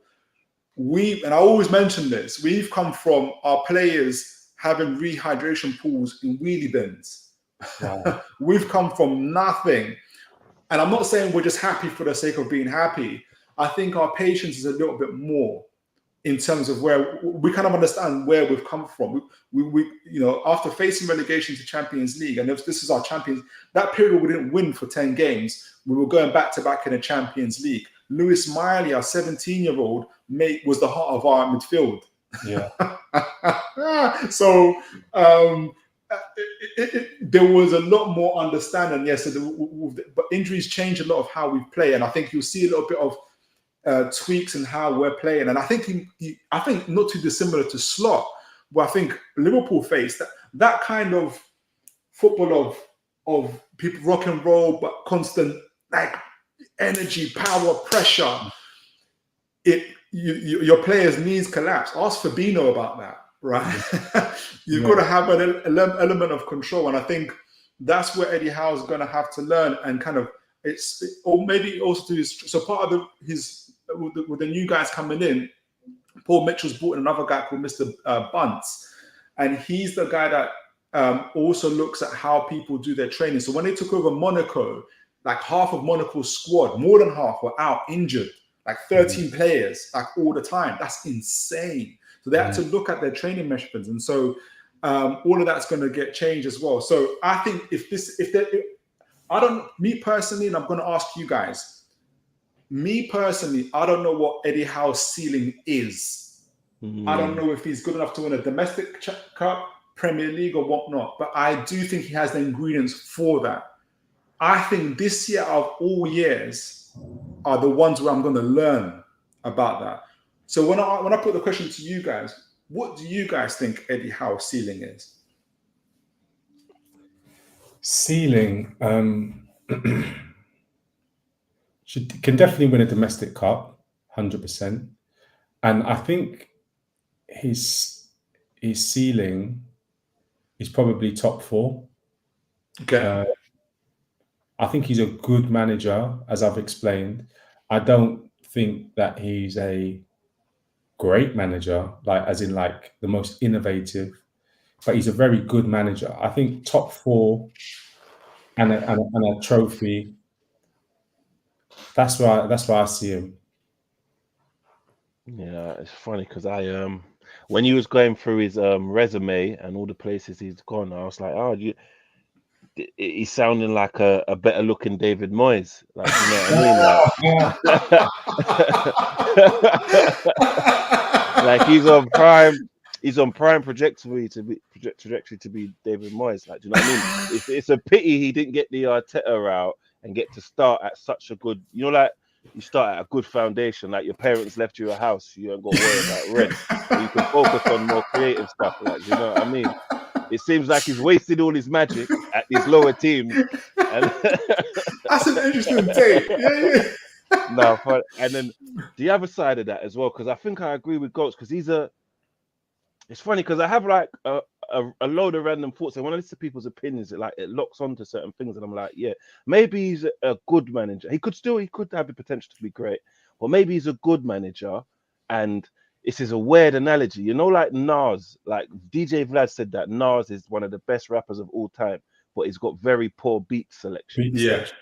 And that kind of made sense to me, because it's like, you see, like Sterling is an amazing player, but I think barring Chelsea, he managed his career extremely well. Like he was at Liverpool and then he left, and it's like, oh, where are you going? But then the timing he left and what City went on to do, with all what he's won, you can't question his move. So he managed, because there's players I'd say are a lot better than Sterling that may have not won as much as Sterling because they didn't manage their career in such a good way. So it's like picking beats is like picking clubs, and it could be like, do you get what I mean? And I think Eddie Howe has picked clubs amazingly. Do you get what I mean? It's worked for the club and it's worked for him everywhere he's gone to a degree. And I'm just trying to think, like, is he capable of better than Newcastle? Okay. If you know what I mean. Because not trying to lessen Newcastle at all, because they've got Champions League football. That's not easy to do. But I'm just saying that, like, the next level, until Newcastle get to where they're hopefully going with their new ownership and stuff like that, at the moment where they are is there may be 1 or 2 below the like big boys. I thought you was going to go that analogy in terms of, is Eddie Howe like Nas in terms of, he's a good manager, but is his maybe squad selection or his style of football, can he evolve it? Okay. I thought that's where it's going to. I thought that's going to be interesting to see. No, I think he's managed his club. I mean, where he's been very well, and it's just like, do I see him transitioning or moving into one of the bigger clubs? Do you get what I mean? And doing something monumental with them. And at the moment, I can't. Not saying it's impossible, but at the moment, I think after Newcastle, I don't see it going uphill for him. Do That's interesting. Get what I mean? Unless he goes to England. Yeah, bingo. That's it. There you Unless go. he goes to England, yeah. So it's like that, and that's like, when you've managed all the clubs you could manage, you fulfilled your career. Now you're international manager. It's like, right, are you there already? Like, well, there is obviously that whole story around that, where obviously England are. I think there was a story that came out to say that I forgot the guy's name.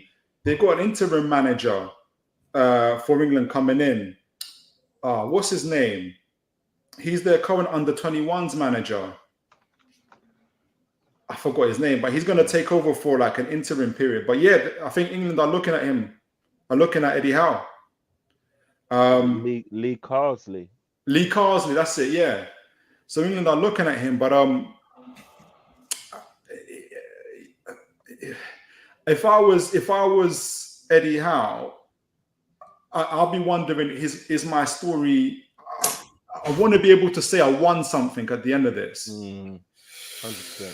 So how long do you think you can keep on hold of Isak? That's what I want to know. Because this guy's got the potential world class written all over him. He's not world class. Let me be clear about that. Yeah. But the ingredients are there. You can see it. He's really impressive. He's really, really impressive. And I've seen him in pre-season as well. He's looking very sharp. His clothes he's so clinical. It's insane. I think this year is going to tell us a lot. I think if we manage to keep hold of Gordon, Isak, and Bruno by the end of this transfer window, that's almost like a win in itself. However, if we finish anywhere less than Champions League with this guys, it could be game over by the next transfer window coming up, and that would be insane. What, for how? Well, in terms of them players knocking on the door and saying, "Hey, I can." Oh, sorry, yeah. I can get a better move. We're currently negotiating a new contract with Gordon at the moment. He's got 2 years left, but people are talking about Liverpool. But I'm thinking Man City. There's kind of murmurs that Man City might come in for Gordon. Obviously, they've just, Man City are funny because they've sold Julian Alvarez. And so they don't necessarily look for another striker, but they do look for another attacking midfielder. I have a feeling that Grealish might get sold back to Villa because there was rumours around that, and that's where Gordon steps in. I think those kind. Gordon can play across the front three as well. And I think Guardiola might, if Haaland's not available, Gordon might play in a false nine.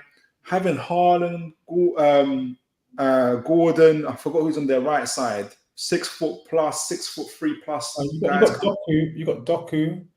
Doku's also plays on the So San Savio, didn't they?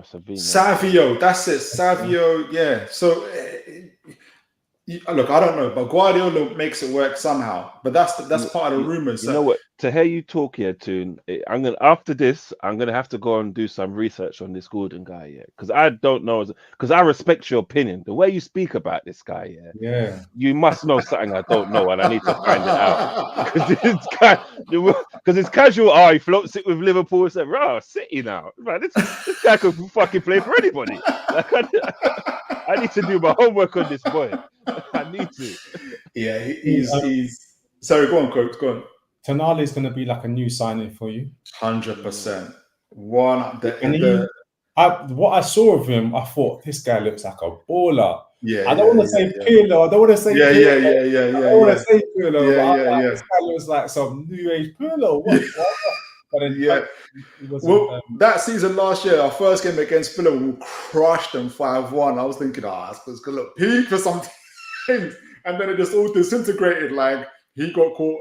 So, speaking of mean midfields, that's mean midfield looks like. Joe Linton, Bruno Gomes, and Tonali. But yeah, I mean, in terms of our front, look, Gordon, Isak, and then all of a sudden it goes to Almiron. We love Almiron, and he's a workaholic, but he doesn't give you the same vibes of Isak, Gordon. We're looking at our right. He can though, Who Almiron? Not as good. Go on. Yeah. You know what it was?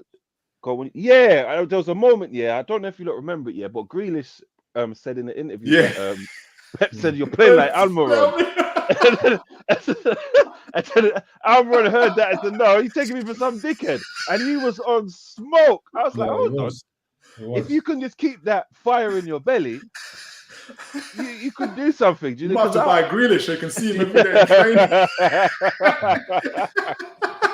Just fire him up. But I mean, in terms of right wing spot, it's all about, as you said right earlier at the beginning of this group, Newcastle have to be very careful about who they recruit and when they recruit because of financial PSR restrictions and stuff like that. So if the right person doesn't come along, I'm hearing very faint rumours of Newcastle potentially looking at Kulusevski. If Tottenham look to offload him, they're kind of looking in those kind of directions. Obviously, we made a bid for Elise. We're unlikely to win that with Bayern Munich and Chelsea and everybody else. But you can already tell where we're heading to in terms of what we're looking to get. So those kind of views. I really like our midfield, although I do think, especially in centre and right side of the midfield, we're really lacking in a bit of depth. Our defence is growing. So wait. When you say your right side and your centre. So after Bruno, we've got Lewis Miley. He's incredible talent, but he's 18. He's 18 now. He's just too young. And what about Longstaff? Longstaff, Geordie boy. He's going to run around and work really hard for you, but he's not Tonali. All right. So I'm just curious here because maybe So you think Willock is adequate depth? Yeah. But the other two are not. Yes. So is Willock still doing good stuff then? When he's not injured. So he was horrifically injured last season, but he adds a whole level of dynamism for us in terms of how he carries the ball forward, his athleticism. And when there was a point in time when he was that box crasher, really getting onto the end of things. So when he plays for us, I don't know if you remember when we beat Tottenham. These guys disrespected Willock, man. Who? He's Arsenal. Chinks? Oh, I see. You reckon? No, he had an amazing loan spell, and it's just like, I wish we could keep them all, but like some players just don't work in some systems, maybe. And then maybe it's back to the inexperience of Arteta as well. Well, not giving them. You know what I mentioned? Obviously, I mentioned like Kulusevski, and people are like, Kulusevski. I have a feeling that when he comes to Newcastle under Eddie Howe's management, the things could change for him. Because remember, when we bought Gordon, people were like, Gordon? When we bought Isak, people were like, Isak? He only scored 6 goals at Sociedad. Like, who's that? But watch him though. If you watched him, you thought, this boy's got something. Right, and I think that's the kind of fit look at other teams. Obviously, we've got an assembly. If we get Gahey, we'll have about 3 players from Chelsea's former youth academy, which would be incredible. Lewis Hall, Livramento, they're really growing and doing well. So I like Livramento a lot. Yeah. I like he's a Liverpool style right back, I would say. He looks like one. He looks like one. I rate Livramento a lot. But Shaw and Dan Burn, I mean, they're Geordie defenders, right? In a sense. Shaw's from Switzerland. Yeah, I mean, they're Geordie as in like, in terms of your style, like crosses coming in, getting your head on it. They're not the quickest, man. No. Quickest. Hence why Gahey. So if obviously we're putting a bit of 65 million, what they're saying, and it's looking increasingly like he's coming in. But I think Gahey for his pace, for his ability to carry the ball in particular, I think that's what they're looking at to get him. So I don't know if you guys heard, but we've put in a bid in for Mark Gahey from Crystal Palace. Okay. What do you think of Joe Linton now? Banter aside. I think he's a monster. I think he's incredibly underrated. I think it goes back to what you were saying, Gokes, in terms of where football is heading to. He's an athlete. He's a beast. Part of the reason why Newcastle works so well is because, and I've watched him in pre-season, there's sometimes teams that think, I'm not going to go that side of the field because he's going to chase us down. And sometimes his presence is just, I'm going to go the other way. I think Longstaff's down there. And it's just what he does. And his ability to carry the ball. Yes, he's not no Erdegaard in his possession of the ball. He's not no McAllister in terms of his ball distribution. But what he does do well is his ability to carry the ball, his recovery, his overall athleticism and his kind of tactic, kind of what's the word he used? I've forgot myself. How he kind of his positioning around the pitch is absolutely exceptional for us, and so he's definitely brave. I think Joe Linton. He strikes me as one of those players, that if you saw him playing on a Saturday down Hackney Marshes, you'd be like, this person needs to practice. He doesn't look like, even when he runs to the ball, it doesn't look like he's in control of the ball all the time. He's not a very, I was going to say he's not very attractive. I know I'm going to get paused for that. But but you're right. He's not easy on the eye at all. It's exactly why Willock's the perfect backup for him. Willock is exactly. You're right. If you take it out of the confines of what he's doing in the midfield and the team, what works for them, just we throw this guy in Hackney Marsh and then there's 21 other players, you're like, all right, pick the Premier League footballer. There'll be like 7 men. You pick it for him. No way you're picking him. He doesn't look like he could do 10 kick-ups. Hey, he looks like a UFC fighter.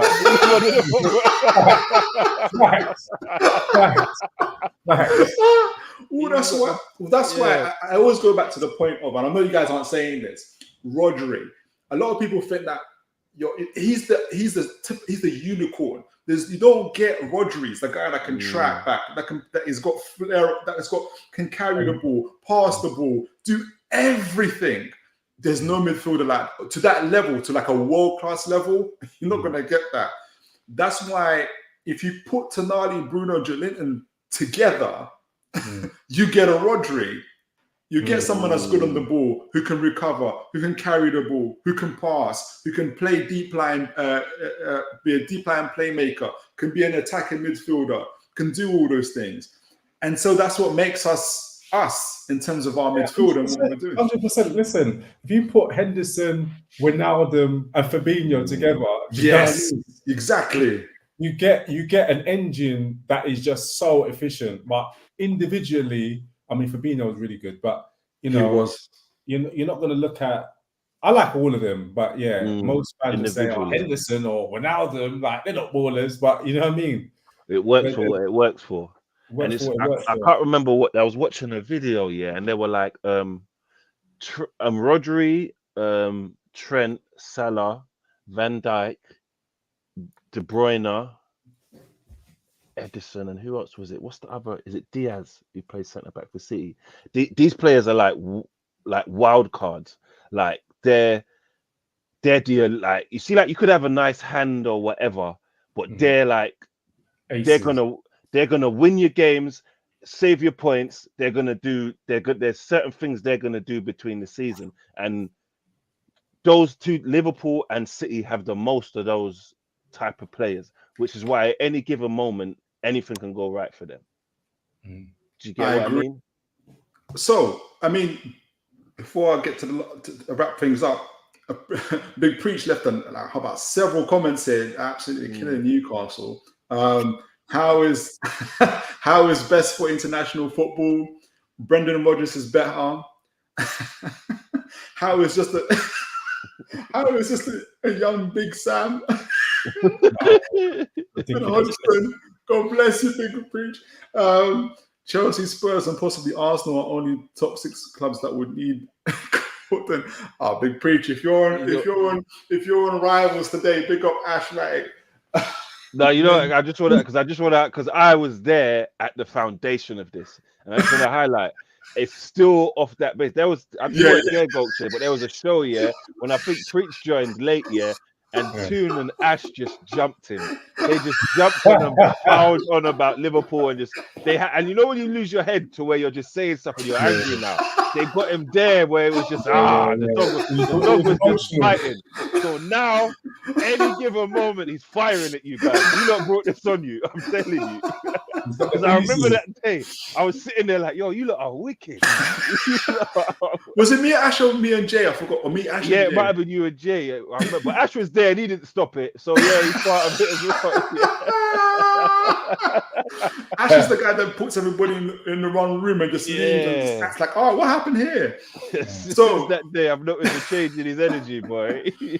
before I go on to final kind of season predictions for your teams and mine in terms of points, when you guys look at a Newcastle team, where would you say are the weaknesses? And from an outsider's perspective, when your teams, individual teams, come against Newcastle, Liverpool, Arsenal, in particular this season, what's your kind of immediate thoughts in terms of when you go to games against Newcastle?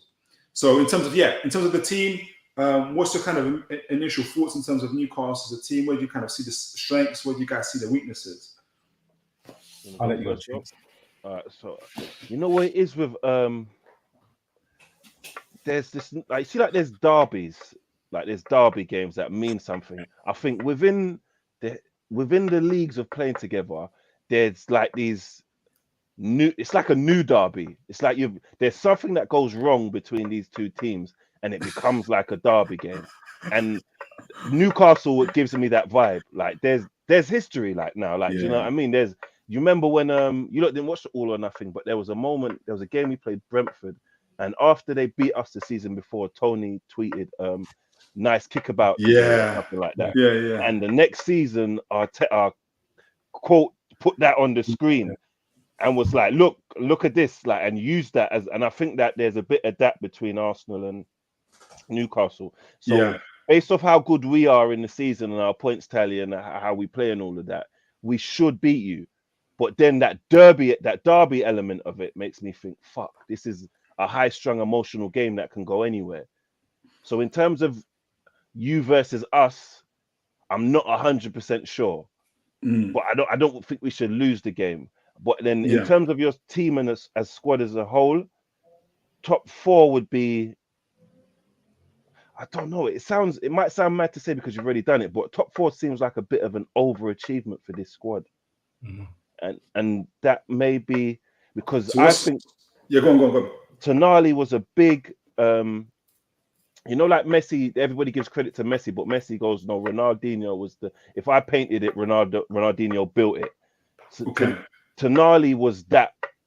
I still see him as that for you to take you to solidify you as that was one of the big guys. So I think you losing him last season was like detrimental. So I think a lot hinges on him for what's going to happen to you guys this season, and I don't have enough recent history of him to know what he's going to do and how it's going to work out if he walks back into the team and if everything works. So I'm a bit unsure, to be honest. Yeah.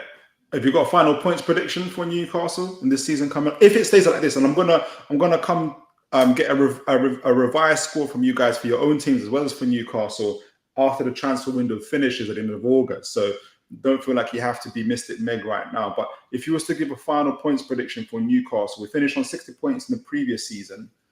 How many points do you think Newcastle will gain in the season at the end of this season? It's difficult to say. I think you should get European football. Okay. If that makes sense. What's the one that thing you won? Not the Inamoto Cup new edition. Something better than that. Like, do you know what I mean? Europa League. Okay. Is what I'm expecting for Newcastle. It's about 65, 66 points. Yeah. And you know what's mad? This is how I know. This is probably my Arteta thing. You said 60 points. And I think that's a bit low. And there's times when I would have bit your hand off. Like, you know what I mean? and it seems a bit judgmental of me to think that, but that's decent. Like, do you get what I mean? That's decent. That's reputable. So yeah. Nah, thanks. Gogs, what's your thoughts on Newcastle? Yeah, I think your weakness is in your defense centre backs. I think if you're playing a team that crosses a lot, then I think it'll be solid. But any type of intricacy, I don't think that Van Burn and Shah is going to be able to deal with that. I also have question marks about Nick Pope. I know he's been good in previous seasons.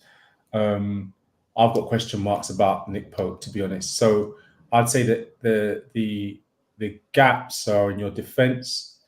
I'll be watching Tonali with a keen eye. You know, I mean, he looks like a good baller. And would I worry when we play you? I would expect Liverpool to beat Newcastle home and away.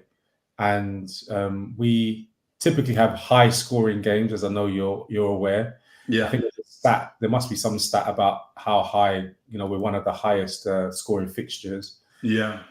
But I think that man for man, Liverpool have more quality than Newcastle man for man. So I would expect us to beat you, but then at the same time, I wouldn't be surprised that if we lost, it wouldn't be like, oh my God, how can we lose to them? And then in terms of where you should finish, I agree. I think Europa League place would be about right. And I say that because I feel that Chelsea's going to surprise a lot of people. Maybe I don't know, a bit blindsided, but I think that they're going to surprise a lot of people. I think Man United can't be any worse. I think Aston Villa's got a superb manager. I think Unai Emery's a better manager than Eddie Howe, although I rate Eddie Howe. Yeah. And then you've obviously got Arsenal, Liverpool, and Man City. So I've already named about 7 teams that I don't think that Newcastle will finish above. So yeah, that's my thoughts on things. Guys, thank you so much. Now, funnily enough, I scheduled the show for an hour. We only went for 2 hours. So really grateful for your time and incredible show. And thank you for telling us all about your teams and what we've got looking forward to. And as I've mentioned, we are going to revise his predictions at the end of August because, goodness, if Liverpool get Zubimendi and God forbid Anthony Gordon, I think that changes things. So we'll see it from there. And for the folks that are tuning in or play it back, remember this is the second live stream of a 3-part series. We've looked at the owners, now looked at the managers as well. And the next and final live stream, we're going to be looking at the actual building of the squads themselves. So tune in for that. I've got great guests for that. I want to say big thank you to Gokes and to Chinks for being on my second live stream ever. Big up to you guys. Really appreciate you. Really appreciate the comments as well. Big Preach been overly active here as well. I can't wait to see you later on today. And to all those that are watching, God bless you for watching. And until next time, guys, take care and God bless, bro.